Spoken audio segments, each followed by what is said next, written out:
Oh, look at the boats. Now this is a relatively new addition. Before it was literally just the planes floating around like that, and they only ever did this. Whereas now they recently introduced these other naval vessels. Just makes it more alive. It's just that there's no sound that comes from them. Oh, they're gonna hit each other. Oh god. Oh no. Oh, the horror. Oh, he split him in half. Oh god. Oh. Think of the children. So I believe it's a commonly accepted opinion that games where you are in control of a vehicle that is travelling at speeds far exceeding what is considered as being socially acceptable are generally better when they're played in VR. However, when it comes to Quest native games, the library is really lacking for these types of experiences, likely due in part to the hardware limitations of the platform and just a lack of developers who are willing to put the time in to make them. There are a few examples in the store which I won't go into now, but generally speaking there are drought-riddled agricultural fields that are less barren.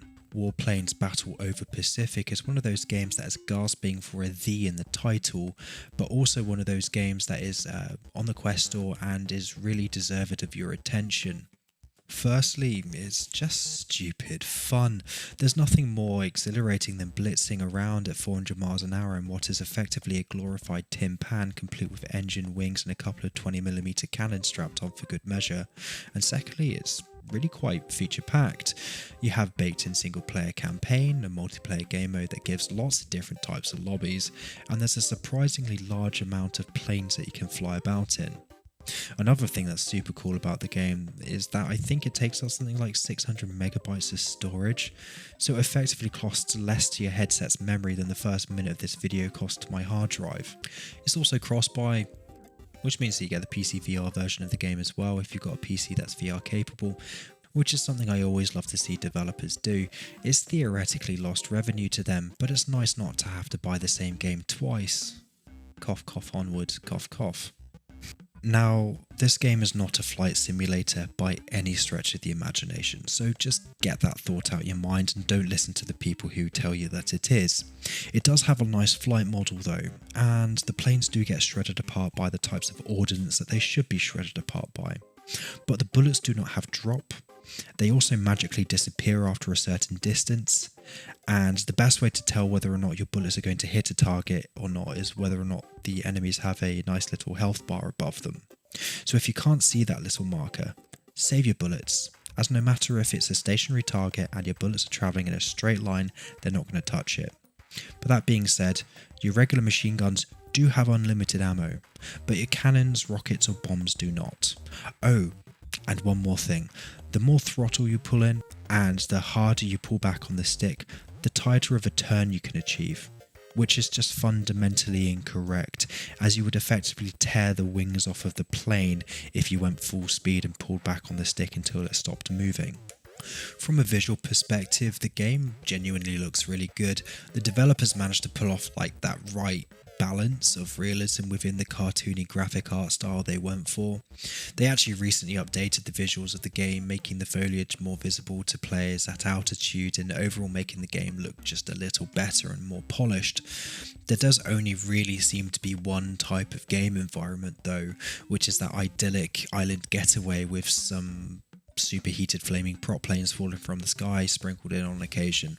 I'm not sure what I was expecting though, as it is effectively based in an ocean, and mountainous landscapes or sprawling forests for as far as the eye can see are a bit of a rarity for the fact that the Pacific Ocean is, well, an ocean. One thing I did actually really like though was the customization of the planes. Everything from applying a woodland camo to your skyfaring vehicle to having Chompy McGee painted on the nose of your aircraft like you're some sort of wartime badass made me really happy. You know, the more I look at these, the more I come to realise that if these are like period accurate drawings, the individual that this is modelled after is most likely either your gran or she's worm food. Something to think about. All the cockpits of the planes are all fairly unique in how they look, but the control layout is identical between all of the aircraft. So whether you fly the American fighters or the Japanese fighters, there's no difference in where you place your hands. So that means that no one plane is easier or more difficult to fly than the others outside the basic stats of the aircraft. There are lots of dials that you can look at and they all function, but there's only two dials you need to pay attention to, which is the engine temperature gauge and the weapon temperature gauge, because you can't just go full chat on the throttle because your engine will overheat, and you can't just continue to lay freedom down into the air because your guns will overheat.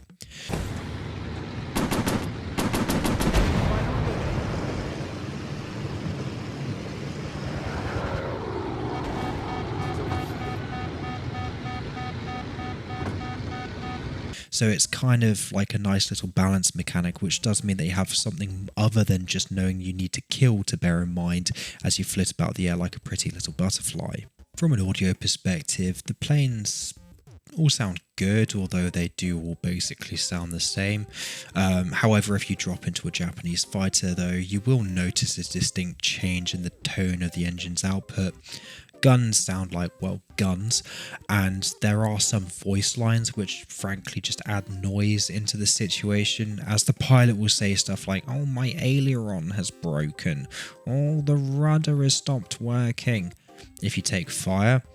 But the plane functions exactly the same as when you first stepped into it, and after a while it just got a bit tedious for me, so I ended up just turning off the voice volume. The campaign is less of a story-driven campaign and more of a collection of single-player missions, which is not necessarily a bad thing. There's enough variety in the mission goals to keep you going, and the fact that they do have day and night missions does really make things feel a little different, even if you have played over that one particular stretch of island 6 or so times before. The missions can vary from shooting down barrage balloons to blowing up naval ships and everything in between, and there's always additional side missions that you can choose to complete if you want to. They'll give you additional rewards at the end of the main mission, which means that you have more money to spend on upgrading your plane, which is really what kept me going back to playing the missions. I found the gameplay loop to be rewarding enough and enjoyable, whilst also seeing the fruits of my massacres materialise in a couple of extra seconds of freedom being exerted into my enemies. The difficulty levels though of the missions actually made very little sense to me. Easy and medium feel effectively the same, and they give you the same amount of information and challenge, or at least that's what they felt like to me. I guess the medium AI are a little more aggressive and hit their shots on a slightly more regular basis than that of the easy AI. However, the hard difficulty is, well, something else. It is where the fun really begins. Markers for enemy forces? Nah, you don't need those. You can shoot your cannons when you can see the whites of their eyes. AI too easy?